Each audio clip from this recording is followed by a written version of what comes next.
Have you ever wondered how a single act of kindness could change your life forever? Ethan Harper, a 12-year-old boy from a struggling neighborhood, thought he was just helping an elderly man lift some wooden planks. Little did he know that small gesture would set off a chain of events that would test his limits, challenge his resilience, and transform his future. In today's story, we follow Ethan as he navigates overwhelming responsibilities at home, a demanding new job, and unexpected hurdles in his community, all while carrying the weight of his family's dreams on his young shoulders. Will Ethan rise above the odds to make a better life for himself and those he loves? Or will the challenges prove too much to bear? Let us know in the comments if you've ever experienced a moment where helping someone led to something amazing. Don't forget to hit the like button, subscribe for more inspirational stories, and ring the notification bell so you never miss a moment of these heartfelt journeys. Now, let's dive into Ethan's incredible journey, a tale of perseverance, family, and the power of one small act of kindness. Ethan Harper gripped the handlebars of his bike, his fingers chilled by the crisp morning air. The streets of Willow Grove were quiet at this hour, bathed in the soft orange glow of the rising sun. His paper route was a familiar path, one he had taken nearly every day for the past 2 years.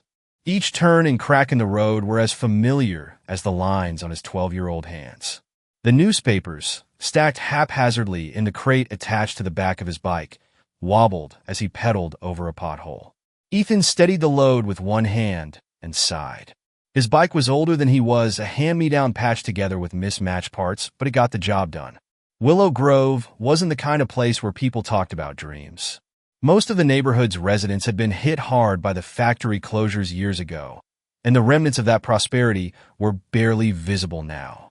Houses leaned slightly to one side, their paint peeling under the weight of neglect. Ethan's own house, a modest single-story rental, was no different. The Harpers had seen their fair share of struggles. Ethan's mom, Laura, worked 2 jobs cleaning offices during the day and waitressing at a diner in the evenings. She was proud, never complaining, but Ethan had noticed the way her shoulders drooped after long shifts and the way she massaged her aching hands when she thought no one was looking. Ethan's little sister, Sophie, was only 7, but she carried a brightness that seemed out of place in their worn-down world. She greeted every morning with a burst of energy, her messy curls bouncing as she rattled off the adventures she'd dreamed up overnight. Ethan often thought of her as the glue holding their family together, her laughter lifting their spirits on the hardest days. Ethan had just turned on a Maple Street when he saw the old man. At first, he thought it was just someone out for an early morning walk, but as he got closer, he realized the man was struggling with a heavy plank of wood. A small pile of boards lay scattered across the yard, remnants of what looked like a collapsed stack. The man, hunched and frail, gripped the plank with trembling hands. His face was etched with lines of effort and exhaustion. Ethan slowed his bike, his heart sinking as he watched the man try and fail to lift the wood.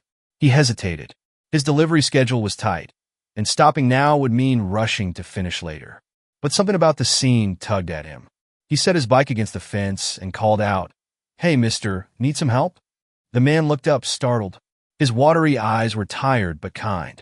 "Help?" he asked, his voice rough with age. "Yeah," Ethan said, stepping closer. "That looks heavy. I can help you move it." The man hesitated before nodding. "If you're sure. These old bones aren't what they used to be." Ethan grabbed one end of the plank, surprised at how heavy it was. Together, they managed to lift it and carry it to the side of the yard. Sweat beaded on Ethan's forehead despite the chill in the air. "You're stronger than you look," the man said with a faint chuckle. "It's nothing," Ethan replied, brushing the dirt off his hands. "What happened here?" "Wind knocked over the stack last night," the man explained. "I was trying to get it out of the way before the neighbors complained." Ethan glanced at the remaining planks. "I can help with the rest if you want." The man blinked, surprised. "You sure? Don't you have somewhere to be?" Ethan shrugged. "It's fine. Let's get it done." For the next 20 minutes, Ethan worked alongside the man, moving each plank carefully.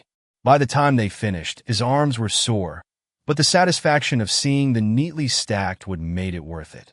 "Thank you, son," the man said, leaning against the wall to catch his breath. Not many would have stopped to help. Ethan smiled awkwardly. It's no big deal. You look like you needed it. The man extended a hand. Name's Henry Mason. If you ever need anything, don't hesitate to ask. Ethan Harper, he replied, shaking the man's hand. Take care, Mr. Mason. As Ethan pedaled away, he couldn't shake the image of Henry's tired smile. It had been such a small thing helping move some wood, but it felt important. By the time Ethan finished his paper route, the sun was high in the sky. He parked his bike outside the house and stepped inside, greeted by the familiar smell of beans simmering on the stove. Ethan, you're late, Laura called from the kitchen. Sorry, Ma. Ethan replied, dropping his bag by the door. I had to help someone. Laura appeared in the doorway, wiping her hands on her apron. Help someone? What happened? There was this old guy, Mr. Mason.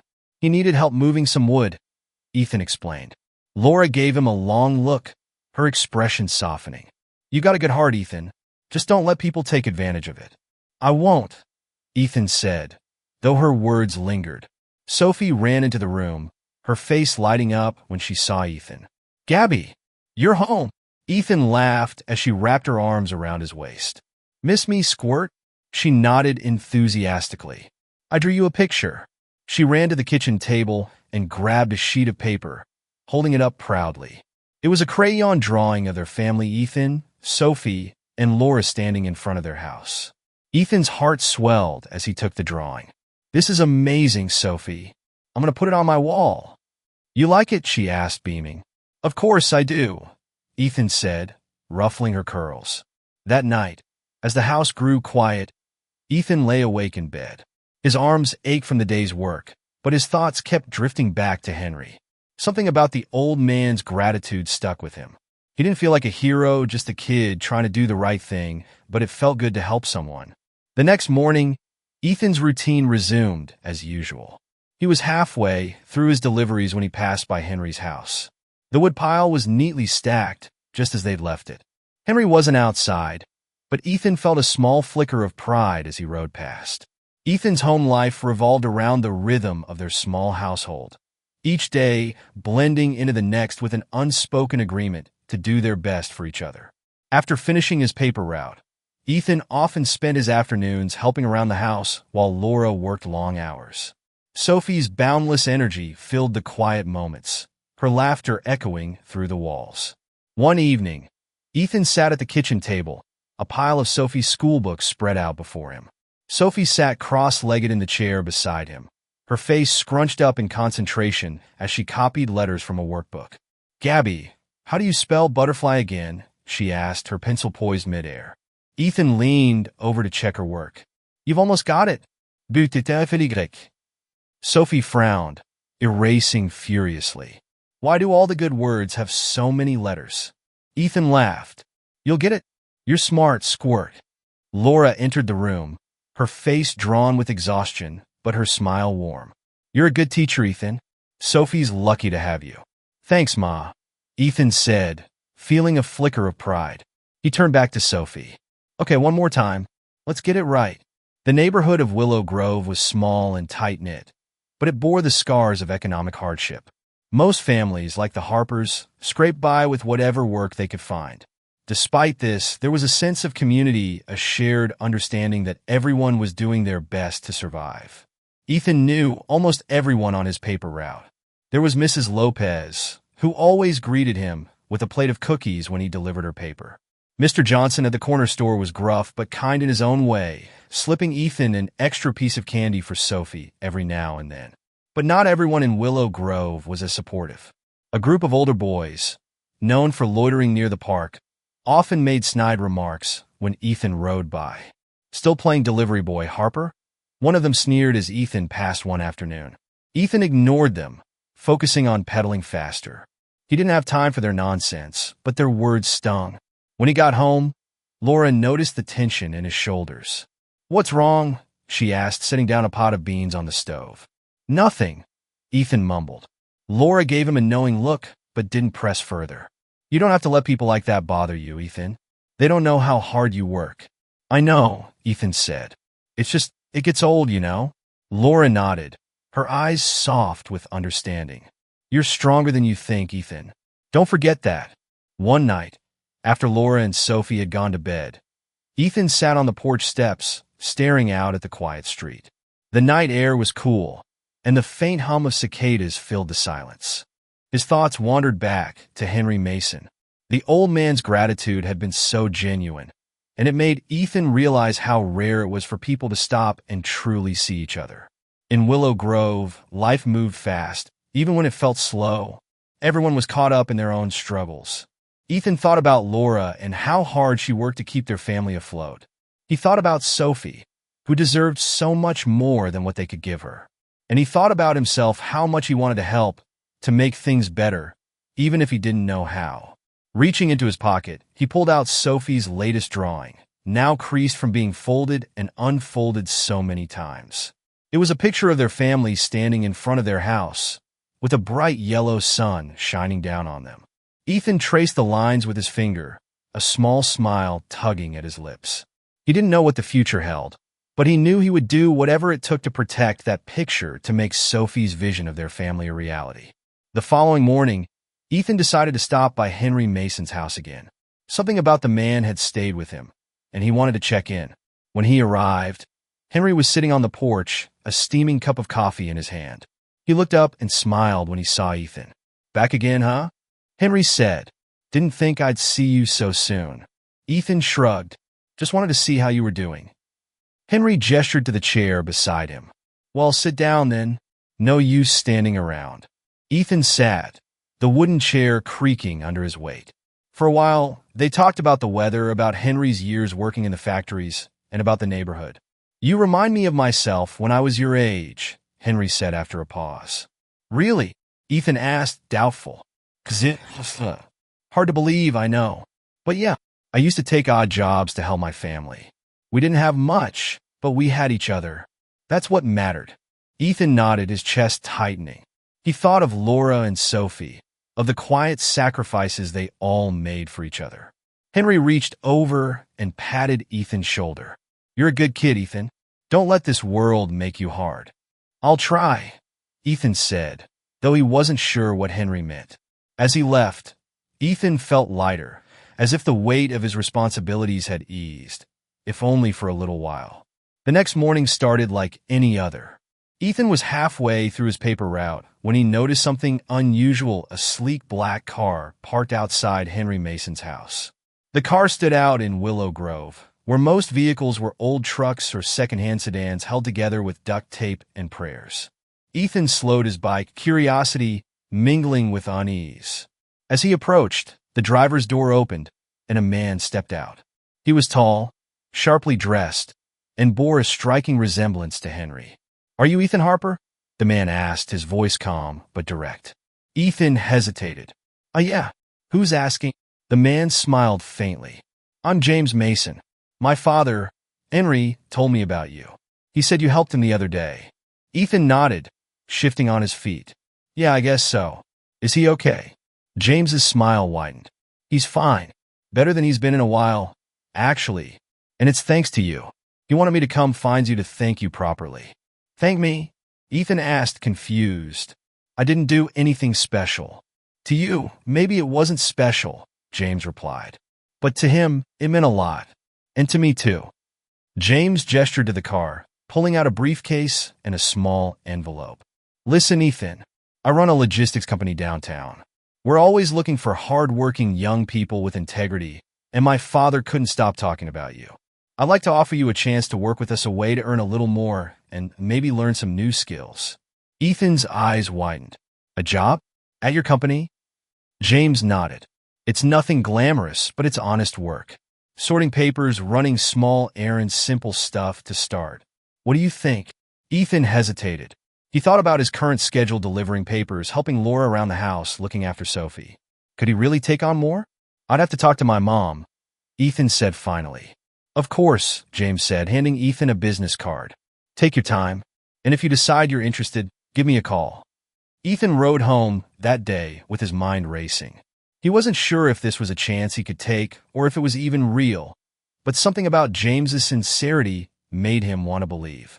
That evening, Ethan sat at the kitchen table, James's business card lying between him and Laura. Sophie was in the other room, humming to herself as she played with her stuffed animals. Laura frowned as she studied the card. A logistics company's? And he just offered you a job out of nowhere. Ethan nodded. He said it was because of Mr. Mason, that it was his way of saying thanks. Laura leaned back in her chair, her expression skeptical. I don't know, Ethan. It seems too good to be true. People don't just give things like this for free. I know, Ma, Ethan said quietly. But what if it's real? What if this is a chance for us to make things a little easier? Laura's eyes softened, but her worry didn't fade. You're 12, Ethan. You've already got so much on your plate. I don't want you overworking yourself. I can handle it, Ethan said, his voice firmer than he expected. You always say I'm stronger than I think. Let me try, Ma. Please. After a long silence, Laura sighed. All right, but I'm coming with you when you meet this James Mason. If anything seems off, we're walking away. Ethan nodded, relief washing over him. Deal. 2 days later, Ethan and Laura stood outside a modest office building on the edge of downtown. The paint was fresh, the windows clean, nothing like the rundown structures Ethan was used to in Willow Grove. James greeted them at the door, his demeanor warm and professional. Ethan, Laura, welcome. Come on in. The office was bustling with activity. Phones rang. Employees typed furiously at their desks, and stacks of papers were neatly organized on every surface. Ethan felt both intimidated and intrigued.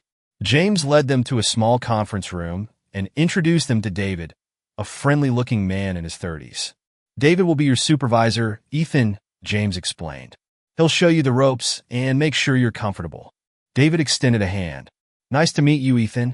James has told me good things. Nice to meet you, too, Ethan said, shaking his hand. For the next few hours, David walked Ethan through the basics, sorting invoices, filing documents, and organizing shipments. It was tedious work, but Ethan approached it with focus and determination. At one point, David leaned over and whispered, You've got a good work ethic, kid. Keep it up. By the end of the day, Ethan was exhausted but proud. He had managed to keep up with the tasks and even earned a few nods of approval from other employees. On the way home, Laura turned to Ethan. What did you think? I think I can do this, Ethan said, a small smile tugging at his lips. Over the next few weeks, Ethan began to settle into his new routine. Mornings were still dedicated to delivering papers, but his afternoons were spent at the office, learning and working alongside David and the rest of the team. David quickly became a mentor, offering guidance and encouragement when Ethan struggled with more complicated tasks. Don't worry about speed right now, David told him one afternoon. Focus on getting it right. The rest will come with time. Ethan nodded, his fingers trembling slightly as he entered data into the company's system. Each keystroke felt like a small victory. Outside of work, Ethan found himself reflecting more on Henry's words. He stopped by Henry's house one weekend, finding the old man sitting on the porch with a blanket draped over his legs. Ethan, Henry said, his face lighting up. How's the big job treating you? It's good, Ethan replied, sitting on the porch steps. A little overwhelming, but I'm learning a lot. Henry nodded, his gaze distant. Good. You keep learning, son. That's how you grow. Those words stayed with Ethan. He knew his job wasn't glamorous, but it was a step towards something bigger. As Ethan grew more comfortable in his new role, the weight of balancing work, home, and school began to wear on him. His mornings started before dawn, delivering papers while the town was still asleep. After school, he rushed to the office, where hours of filing, organizing, and assisting with shipments awaited. By the time he got home, exhaustion settled over him like a heavy blanket. One afternoon, David handed Ethan a large stack of invoices. These need to be sorted by date and cross-checked with the system. Think you can handle it? Ethan nodded, though his chest tightened at the sight of the paperwork. He took the stack to his desk and began working, but the words and numbers blurred together after a while. His focus wavered, and he accidentally entered the wrong data for one of the invoices. When David reviewed the work later, he frowned. Ethan, this doesn't match the record. What happened here? Ethan's face burned with embarrassment. I must have made a mistake. I'm sorry. David's expression softened. It's okay. Mistakes happen. Just make sure to double-check next time, All right? Ethan nodded, but the frustration lingered. He wanted to prove himself, not hold the team back. At home, Ethan's long hours didn't go unnoticed. Laura often watched him with a worried expression as he pushed himself to finish homework after dinner or helped Sophie with her school projects. One evening, as Ethan struggled to keep his eyes open while reading a textbook, Laura sat beside him. "Ethan, you're working too hard," she said gently. "I'm fine, Ma," Ethan replied, stifling a yawn. Laura shook her head. "You're 12, Ethan. You shouldn't have to carry so much on your shoulders." "I have to," Ethan said, his voice firm. "You work so hard for us. I want to help." Laura's eyes softened, but her worry didn't fade. "Just promise me you won't push yourself too far. You're allowed to rest too." Ethan nodded, though he wasn't sure he could keep that promise. Meanwhile, Sophie seemed to notice the shift in their home dynamic. One night, she climbed on Ethan's bed, clutching her stuffed rabbit. "Gabby, are you going to stop playing with me now that you have a fancy job?" she asked, her voice small. Ethan's heart sank. He wrapped an arm around her. "Never, Squirt. No matter how busy I get, I'll always have time for you." Sophie's face lit up. "Promise, promise," Ethan said, though a pang of guilt tugged at him. Despite the challenges, Ethan's hard work didn't go unnoticed. One afternoon, James called Ethan into his office. "You've been here for a few weeks now," James began, leaning back in his chair. "How are you finding things?" "It's good," Ethan said, his voice cautious. "I'm learning a lot." James smiled. "That's what I like to hear. I've been keeping an eye on you, and I have to say I'm impressed. You're dedicated, reliable, and willing to learn qualities that are hard to find, even in adults." Ethan felt a swell of pride. "Thank you, Mr. Mason." James nodded. "Keep it up, Ethan. I see a lot of potential in you." Later that day, David handed Ethan a new task, a small project that required him to organize a shipment's delivery schedule. It was more responsibility than Ethan had ever been given, and he approached it with a mix of excitement and nervousness. For hours, he worked meticulously, checking and rechecking every detail. When he finally submitted the completed schedule to David, the older man gave him a thumbs up. "Nice work, Ethan. You got a knack for this," David said. The praise left Ethan grinning for the rest of the day. One Saturday, as Ethan was tidying his desk at work, a familiar voice called out. "Hard at work, I see." Ethan looked up to find Henry Mason standing in the doorway, a cane in one hand and a warm smile on his face. "Mr. Mason," Ethan exclaimed, rushing over. "What are you doing here?" "Came to see how my favorite helper is doing," Henry replied. James appeared behind Henry, his smile wide. "Dad insisted on coming to see you. Said he wanted to check on your progress." Henry sat down in a nearby chair, his eyes twinkling. "So, how's it going, Ethan? Keeping these folks on their toes?" Ethan chuckled. "I'm trying." For the next hour, Henry and James listened as Ethan talked about his work. Henry's pride was evident in every nod and smile. "You're doing good, Ethan," Henry said as he stood to leave. "I knew you had it in you." Ethan watched as Henry and James walked out, his chest swelling with a mix of gratitude and determination. He wanted to make Henry proud, not just for what he'd done in the past, but for what he hoped to achieve in the future. A month into his job, Ethan had started to find his rhythm. The initial fear of making mistakes began to fade, replaced by a cautious confidence. He was no longer the kid struggling to keep up with filing and data entry. He was part of the team. One morning, James called Ethan into his office, a rare occurrence that immediately made Ethan's heart race. "Ethan, I've got a new project," James said, gesturing for him to sit. "It's small, but it's important. We're hosting a company networking event next week, and I need someone to oversee the logistics, delivery schedules, vendor communication, and setup. Think you're up for it?"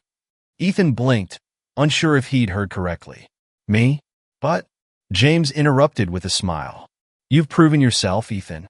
You're meticulous, you're hardworking, and you care about what you do. I believe you can handle this." Ethan nodded slowly.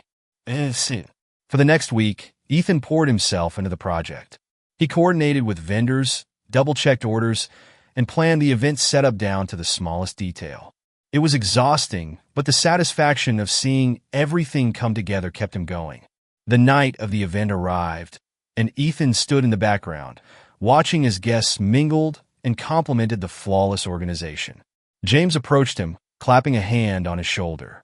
"You did it, Ethan. Everything went perfectly." Ethan smiled, his chest swelling with pride. For the first time, he felt like he was capable of more than just surviving, he was thriving. The next morning, Ethan's pride was overshadowed by a sense of unease. As he pedaled through Willow Grove on his paper route, he noticed an ambulance parked outside Henry Mason's house. Ethan dropped his bike and rushed toward the porch, where James stood with a somber expression. "What happened?" Ethan asked, his voice trembling. James's eyes were red-rimmed. "Dad passed away early this morning." Peacefully, in his sleep, Ethan's heart sank. Henry had been a constant source of encouragement, someone who believed in him when so few did. The funeral was held a few days later, a quiet affair attended by close family and friends. James invited Ethan to join them, and he sat beside Laura and Sophie, his hands clenched tightly in his lap. After the service, James handed Ethan an envelope. "This is for you," he said softly. Inside was a handwritten note from Henry. "Ethan, you reminded me of something I'd forgotten, that kindness still exists in the world. You've got a good heart, and you're going to do great things. Keep believing in yourself. Henry." Ethan folded the note carefully, tucking it into his pocket. The weight of Henry's words settled over him, a mix of grief and gratitude. Ethan's work continued, but the loss of Henry lingered in his mind, casting a shadow over his days. Meanwhile, tensions in Willow Grove began to rise. Some neighbors praised Ethan's hard work and determination, but others viewed his success with suspicion. One afternoon, as Ethan delivered papers, he overheard a conversation between two older boys on the street corner. "Think he's too good for the rest of us now," one of them muttered. Ethan's chest tightened. He wasn't trying to prove he was better than anyone, he just wanted to help his family. The tension came to a head one evening at the corner store. As Ethan paid for a loaf of bread, the clerk, Mr. Johnson, gave him a hard look. "Fancy job you've got now," Mr. Johnson said. "I'm just trying to help my family," Ethan replied, his voice steady but tinged with frustration. "Don't forget where you came from," Mr. Johnson warned, handing him his change. Ethan left the store, his mind racing. Was he really changing? Or was it the world around him that couldn't accept his efforts to grow? That night, Ethan vented his frustrations to Laura. "I don't get it, Ma. Why does everyone care so much about what I'm doing?" Laura sighed, sitting across from him. "Change makes people uncomfortable, Ethan. It makes them question their own choices. But that doesn't mean you're wrong for trying to do better." "I'm not leaving anyone behind," Ethan said firmly. "I know," Laura said, her eyes soft. "And the people who matter know it too." One particularly stressful day at work, Ethan found himself juggling more tasks than usual. David had asked him to sort a complex set of files, and James needed help reviewing his shipment schedule. Ethan's head swam with numbers and deadlines, and in his rush, he misfiled an important document. When the mistake was discovered, David pulled Ethan aside. "Ethan, I know you're trying your best, but you've got to slow down," David said gently. Ethan nodded, his cheeks burning with shame. That evening, as Ethan walked home, the weight of everything, the job, school, family, and the loss of Henry felt unbearable. At home, Laura noticed the tension in his posture. "What's wrong, Ethan?" she asked. "I don't know if I can do this anymore," Ethan admitted, his voice cracking. "I feel like I'm failing at work, at school, at everything." Laura wrapped her arms around him, her voice steady. "Ethan, you're not failing. You've taken on so much, and you're doing more than anyone your age should have to. It's okay to feel overwhelmed." Ethan let out a shaky breath. "I just want to make things better for us." "You already have," Laura said softly. Despite the tension with some of his neighbors, Ethan began to notice small glimmers of support. A few people who had once seemed indifferent started acknowledging his hard work. One morning, Mrs. Lopez flagged him down during his paper route. "Ethan, wait," she called, stepping on her porch with a plate of cookies. Ethan slowed his bike, confused. "Morning, Mrs. Lopez. Everything okay?" She handed him the plate. "Just a little thank you. I've seen how hard you've been working, and I'm proud of you. Not everyone would take on so much at your age." Ethan hesitated before taking the cookies. "Thank you," he said, his voice quiet but sincere.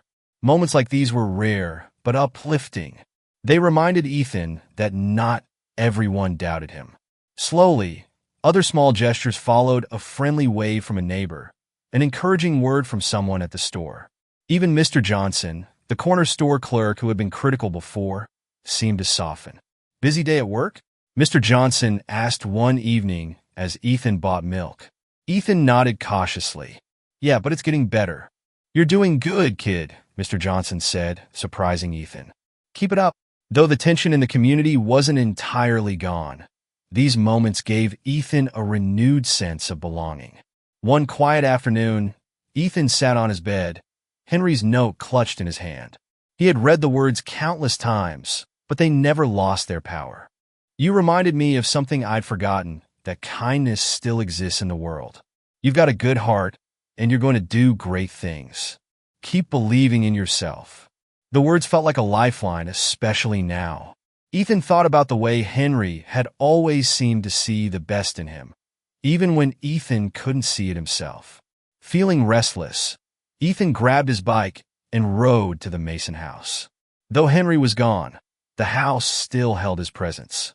James greeted him at the door, a mixture of surprise and warmth on his face. "Ethan, what brings you here?" "I just wanted to visit," Ethan admitted. James nodded, stepping aside. "Come in." They sat in the living room, the walls lined with photos of Henry and his family.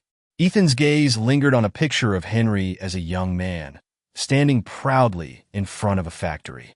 "He used to tell me stories about his factory days," Ethan said softly. James smiled. He loved that place. Said it taught him the value of hard work and that no matter what job you do, you should do it with pride. Ethan nodded, his chest tightening. "He believed in me, even when I didn't. I don't want to let him down." "You won't," James said firmly. "You're already making him proud." Back at work, Ethan continued to prove himself.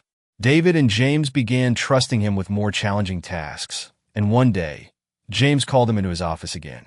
"We got a big client order coming in next week," James said, sitting across from Ethan. "It's a high-stakes job, and I'd like you to oversee the initial organization."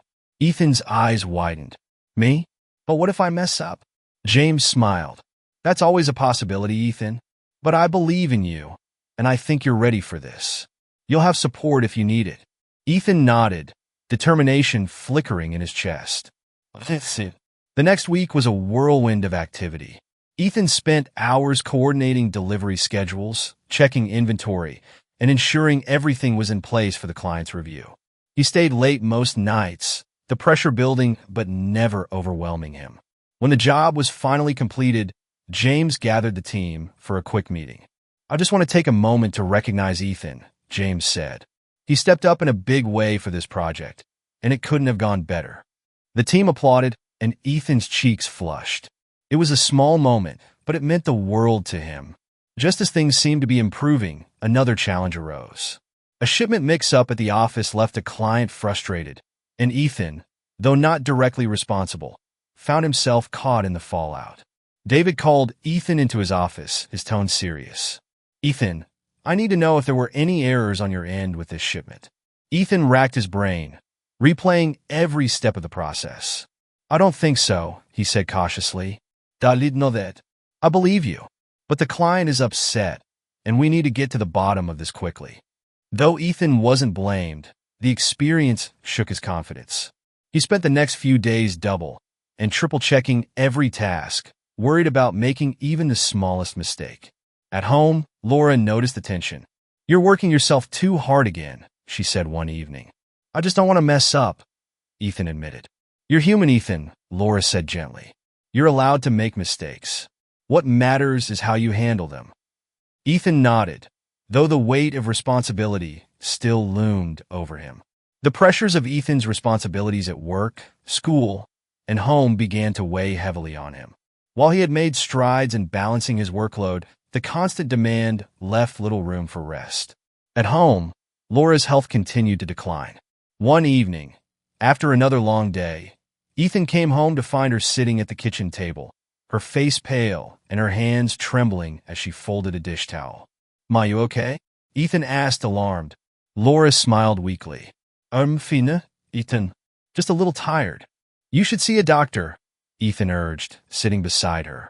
We can't afford that right now, Laura replied, shaking her head. Besides, it's nothing serious. Ethan's frustration bubbled to the surface. Ma, you've been saying that for weeks. You need to rest. Laura sighed, her expression softening.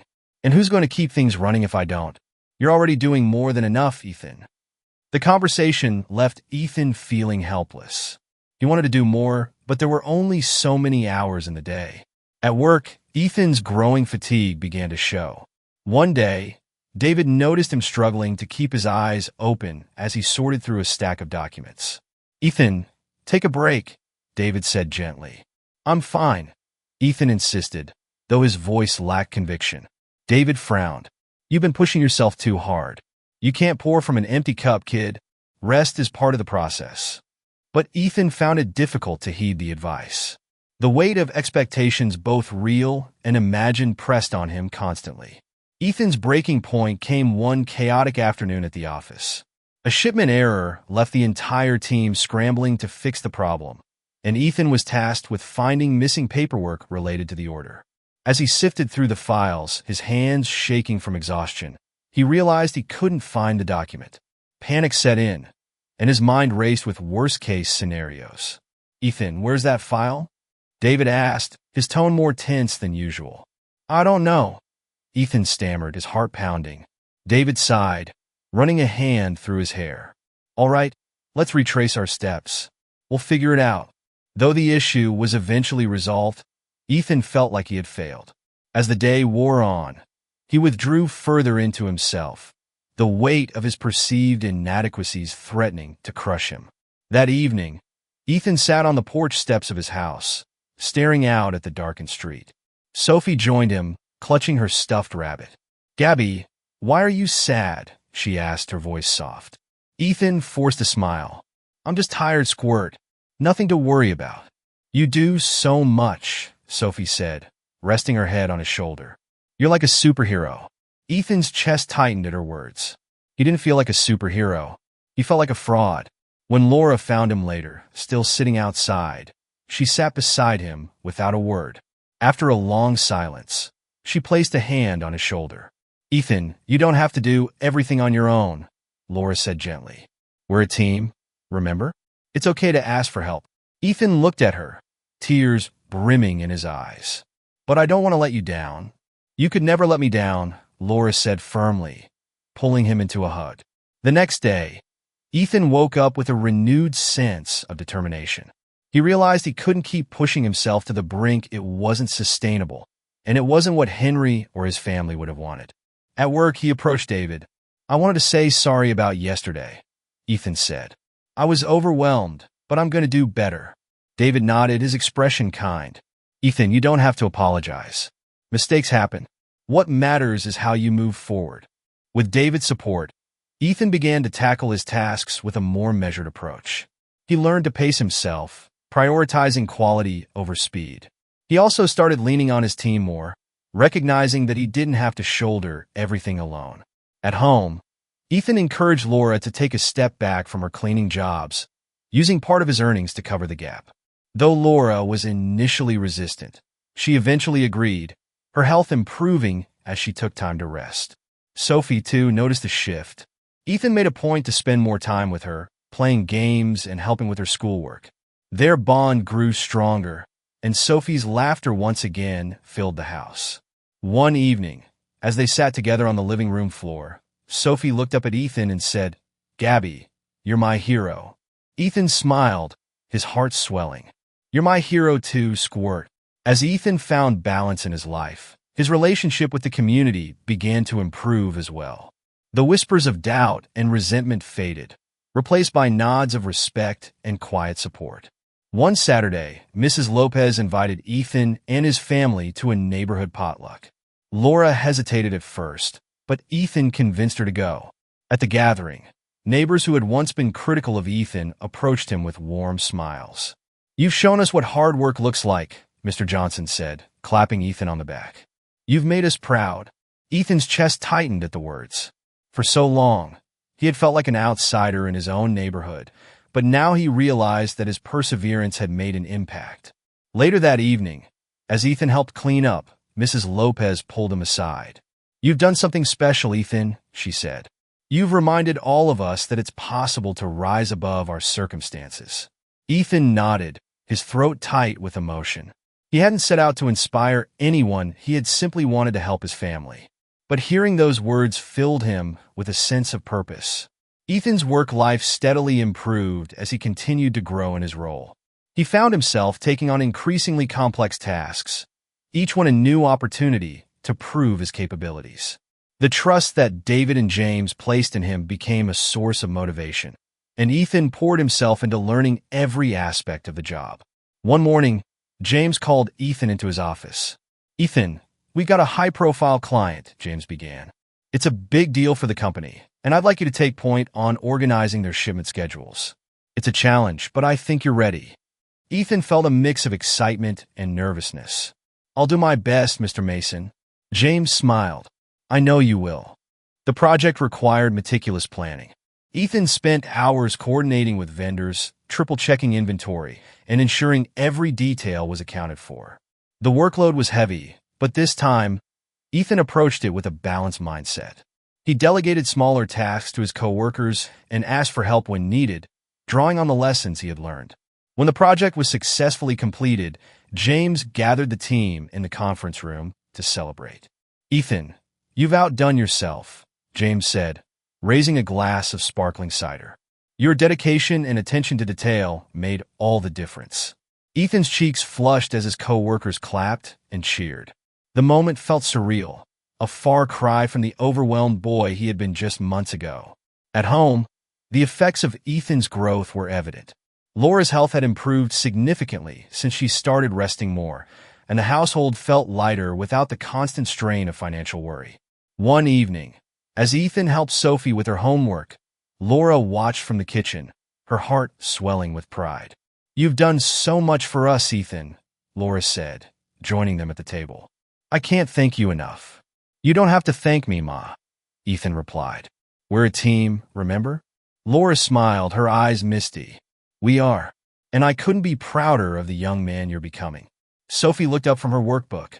"Does that mean Gabby's a grown-up now?" Ethan chuckled. "Not yet, Squirt, but maybe I'm getting there."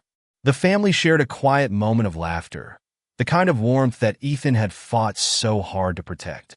Word of Ethan's achievements began to spread beyond his immediate circle. The transformation in his family's life became a symbol of hope for the community, inspiring others to pursue their own goals despite the challenges of Willow Grove. One Saturday afternoon, Mrs. Lopez knocked on the Harper's door with an invitation.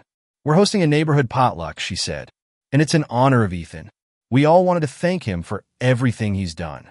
Laura and Ethan exchanged surprised looks, but Sophie clapped her hands in excitement. "You're famous, Gabby," she exclaimed. On the day of the potluck, Ethan arrived to find the Lopez backyard decorated with balloons and a large banner that read, "Thank you, Ethan." Tables were piled high with homemade dishes, and neighbors who had once doubted Ethan now greeted him warmly. Mr. Johnson, the corner store clerk, raised a toast. "To Ethan Harper, an inspiration to us all." Ethan stood, his heart pounding. "Thank you," he said, his voice steady despite the emotions swirling inside him. "I didn't do this alone. My family, my mentors, and all of you have helped me along the way. I'm just glad I could make a difference." The applause that followed was overwhelming, and Ethan felt a deep sense of belonging he had never experienced before. The next morning, Ethan woke up with a sense of peace. He sat on his bed, holding Henry's note, which had become a talisman of sorts. "Keep believing in yourself, you're capable of more than you realize." Ethan smiled, folding the note carefully and placing it back in his drawer. He had come so far, but he knew his journey wasn't over. At breakfast, Sophie chattered excitedly about the potluck while Laura looked at Ethan with quiet pride. "What's next for you, Ethan?" Laura asked. Ethan thought for a moment. "I want to keep learning, keep growing. Maybe someday I can help others the way people have helped me." Laura nodded, her smile widening. "You got a good heart, Ethan. I know you'll do great things." As Ethan left for work, the sun rising behind him, he felt a renewed sense of purpose. He wasn't just working for his family anymore, he was building a future. For the first time, Ethan allowed himself to dream, confident that he had the strength and support to make those dreams a reality. If you enjoyed this story of resilience, family, and community, don't forget to give it a thumbs up. Subscribe to the channel for more heartwarming tales that inspire and uplift. Hit the notification bell so you never miss an update. Your support means the world to us. Thank you for being part of our journey.